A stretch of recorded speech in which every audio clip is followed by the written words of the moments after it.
assurer le repauvillage lourd des voies urbaines, à défaut d'un programme d'asphaltage, réhabiliter les axes routiers Ndali-Niki, Ndali-Djougou et désenclaver les localités éloignées du centre-ville par des ouvertures de voies et la réalisation des ouvrages de franchissement. Réhabiliter le tronçon Tamarou-Wenou long de 9 km, prévoir la construction d'un stade de Ndali dans les toutes prochaines programmations. Promouvoir le tourisme et l'économie locale à travers la réhabilitation des palais royaux de la commune et la protection de la mare à caïman de Bonakeri. Construire et équiper les 5 commissariats d'arrondissement de la commune afin de recueillir l'insécurité et de garantir la quiétude des populations. Mettre en service les réseaux électriques de Bori et de Begourou dont les installations sont déjà achevées.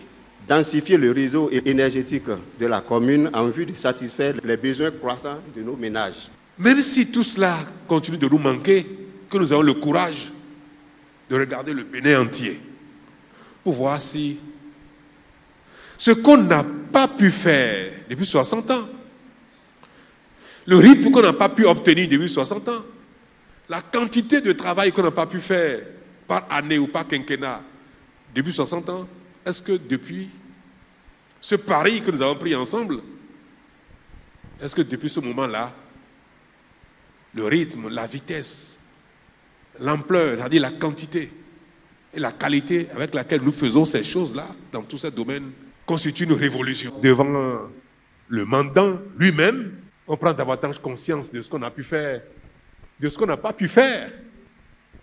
Et si chaque président entrant en exercice sait qu'il doit aller devant chaque concitoyen, rend compte, je crois qu'il ferait mieux ce qu'il a à faire.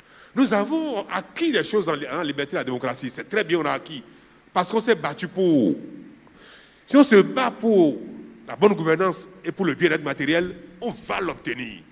Et on l'a prouvé déjà. Si nous nous battons avec autant d'ardeur pour préserver la bonne gouvernance, comme on le fait pour nos libertés, nous allons avoir la bonne gouvernance et nous aurons le développement économique. Il est prévu de mettre en valeur au profit des exploitants agricoles de Karimama, pour une première phase, plus de 5000 hectares de bas-fonds, plus de bas-fonds aménagés,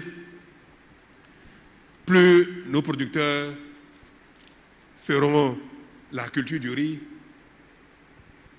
et d'ici 2 ou 3 ans maximum, est-ce que nous n'allons pas atteindre ce 1 million de tonnes? Presque dans tous les domaines, le Bénin réalise désormais des performances inégalées. C'est cela le bilan que nous pouvons faire de notre action commune depuis bientôt 5 ans. Désormais, ne détournons plus l'argent public. En tout cas, beaucoup moins que par le passé. C'est ce message aussi que je tenais à passer ici aussi à vous à Karimama. C'est ce que le Bénin est devenu désormais. Un pays sans pétrole, mais un pays riche par nos efforts. Un pays riche par nos économies. Un pays riche par notre conscience de respecter la chose publique, de dépenser notre argent commun avec respect et sérieux. Je voudrais vous exhorter, vous prier, vous supplier de tout faire pour préserver cet acquis-là.